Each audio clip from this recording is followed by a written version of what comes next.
இன்னைக்கு நம்ம வீடியோல கவுனி அரிசி ஆப்பம் இது நம்ம எப்படி செய்யலாம்னு பார்க்கலாம் வாங்க. Welcome to Tabish kitchens. இதுக்கு வந்து நம்ம சைட் டிஷ் வந்து பால், தேங்காய் பால், இல்லைன்னா வந்து முட்டை கிரேவி மாதிரி வச்சு, இல்லை முட்டை குருமா வச்சு நம்ம சாப்பிடலாம். வாங்க வீடியோக்குள்ள போகலாம். ஆப்பத்துக்கு நம்ம தேவையான பொருட்கள் பார்த்துக்கலாம். நான் கவுனி அரிசி வந்து 1 கப் எடுத்திருக்கேன்.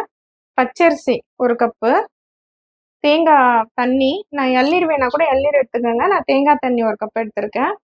வடிச்ச சாதம் அது 1 கப்பு, தேங்காய் துருவல் 1 கப்பு, ஒரு 1/2 ஸ்பூன் வெந்தயம். இது வந்து நம்ம கவுனி அரிசி வந்து ஒரு ஊற வைக்கணும். நான் ஒரு 7லேருந்து 8 மணி நேரம் ஊற வைக்கணும். நான் அது ஊற வச்சு எடுத்துக்கிறேன். நான் கவுனி அரிசியும் பச்சரிசி எல்லாம் வெந்தயம்லாம் எல்லாம் சேர்த்து ஒன்றா ஒரு 8 மணி நேரம் நான் ஊற வச்சுருக்கேன். இது நான் 2 வாட்டி வாஷ் பண்ணிவிட்டு நம்ம மிக்சியில் அரைச்சிக்கலாம். நான் 2 வாட்டி வாஷ் பண்ணி எடுத்துட்டேன். நல்லா ஃபில்ட்ரு பண்ணி வச்சுக்கணும். நல்லாவே அரிசிலாம் நல்லாவே ஊறி இருக்கு.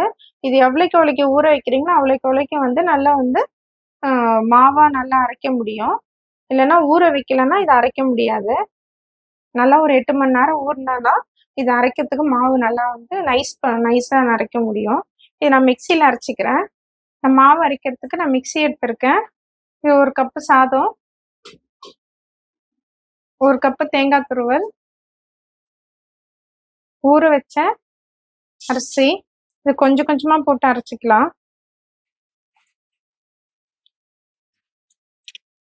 தேங்காய் தண்ணி,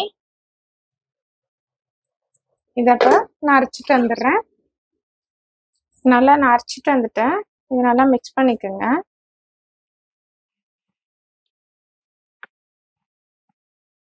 ரொம்ப கட்டியாக இல்லாமல் ரொம்ப தண்ணியாக இல்லாமல் இந்த திட்டத்துக்கு இருந்தால் போதும். இது கூட நம்ம புளிச்சி வர்றதுக்கு உப்பு போட்டுக்கலாம் தேவையான அளவுக்கு. நல்லா மிக்ஸ் பண்ணி வச்சுருங்க. நல்லா மிக்ஸ் பண்ணியாச்சு. இப்போ வந்து நம்ம இது வந்து புளிச்சு வர்றதுக்காக ஒரு 5 மணி நேரம் இல்லை 6 மணி நேரம் புளிச்சு வரணும். இது வந்து நம்ம க்ளோஸ் பண்ணி வச்சுக்கலாம். ஒரு 5 ஹவர் 6 ஹவர் கழிச்சு தான் நம்ம நல்லா புளிச்சு வரும்போது தான் நம்ம ஆப்பத்துக்கு வந்து நல்லா ரெடி ஆகும். ஒரு 5 மணி நேரம் நம்ம புளிக்க வச்சுட்டோம். பார்த்துக்கலாம். நல்லா புளிச்சு வந்திருக்கு. நம்ம இந்த கரண்டியால் நம்ம கொஞ்சம் நல்லா மேலுக்கு எடுத்து பார்த்தோம்னா இந்த சின்ன சின்ன பப்புள்ஸ் மாதிரி வந்திருக்கும். அதுலேருந்தே நம்மளுக்கு தெரிஞ்சுக்கலாம் நல்லா புளிச்சிருக்குன்ட்டு. நல்லா மிக்ஸ் பண்ணிக்கோங்க.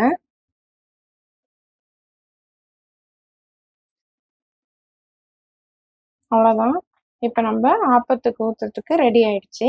இப்போ நம்ம ஆப்பம் ஊற்றிக்கலாம். அடுப்பு பற்ற வச்சுட்டு நம்ம ஆப்பக்கடாய் வச்சுருக்கோம். ஆப்பக்கடாய் சூடான பிறகு தான் நம்ம மாவு ஊற்றணும். சூடாயிடுச்சு. மாவு வந்து ஒரு கரண்டி ஊற்றுறேன். கொஞ்சமாக எக்ஸ்ட்ராவாக ஊற்றினாதான் நம்மள சுத்த முடியும்.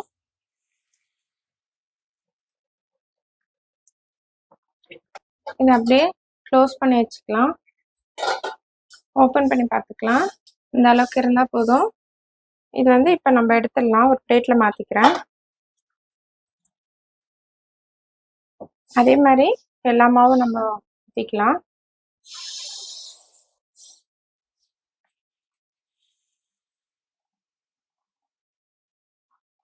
ஸ்லோ ஃப்ளேம்லேயே வச்சுக்கோங்க. இதை அப்படியே க்ளோஸ் பண்ணிக்கலாம்.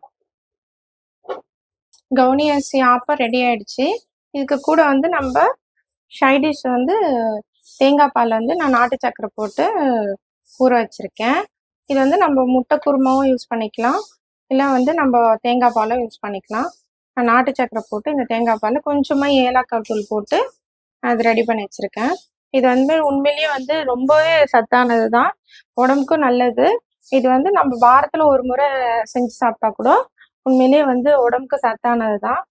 என்னோட வீடியோ உங்களுக்கு பிடிச்சிருந்துச்சுன்னா சப்ஸ்கிரைப் பண்ணுங்கள், லைக் பண்ணுங்கள், ஷேர் பண்ணுங்கள். பக்கத்தில் இருக்க பெல் ஐக்கான் டிங்குன்னு கிளிக் பண்ணுங்கள். தேங்க்யூ.